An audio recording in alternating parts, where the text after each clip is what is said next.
ভাঙছি, পুরো লাশ আমরা পুড়িয়ে দিচ্ছি,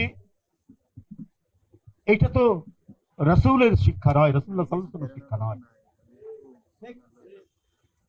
আজকে যে আমরা গণতন্ত্রের চেতনাই বলি, আমরা রাষ্ট্রীয় চেতনাই বলি, এগুলো তো পৃথিবীর কাছে নিদর্শন দিয়ে গেছেন আরবের সেই মহামানব। আমরা সেইখান থেকে শিক্ষা না নিয়ে আমরা নিজেদের যে ধর্ম, নিজেদের যে ইসলাম, সেটাকেই আমরা কত ফেরকা, কত ফিতনা, কত ধরনের কথাবার্তা দিয়ে শুধু বিভাজন করা, শুধু বিভাজন করা। অথচ ঐক্যের প্রতীকী ছিলেন আমাদের মহানবী সাল্লাল্লাহু আলাইহি ওয়াসাল্লাম। গোত্রে গোত্রে বিভাজিত আরব সমাজকে নিদর্শন দিয়ে গেলেন কিভাবে ঐক্যবদ্ধ হয়। যে পবিত্র পাথর কাবা শরীফে বসানোর জন্য কোন সিদ্ধান্তই যখন কেউ দিতে পারছিল না গোত্রে গোত্রে বিভাজনের জন্য, অথচ কি অসাধারণ এক সমাধান তিনি দিয়েছিলেন। তো আজকে যে দেশে বাস করেছি, সেই দেশের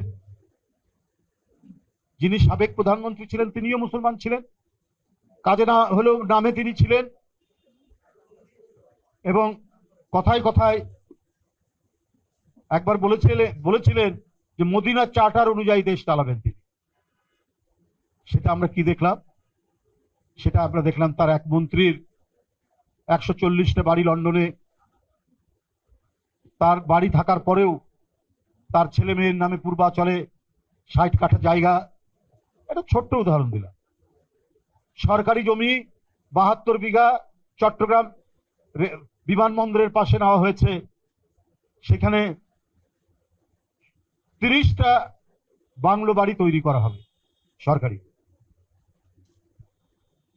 জনগণের টাকা একেবারে মুড়ি মুড়কির মতো উনি ব্যবহার করেছেন তছরুপ করার জন্য, একেবারে অনুৎপাদনশীল বিভিন্ন খাত তৈরি করে টাকা শুধু লুট করার জন্য তিনি এই কাজগুলো করেছেন, যার কোনোই দরকার ছিল না, কোনোই দরকার ছিল। অথচ কত গুরুত্বপূর্ণ খাত রয়েছে।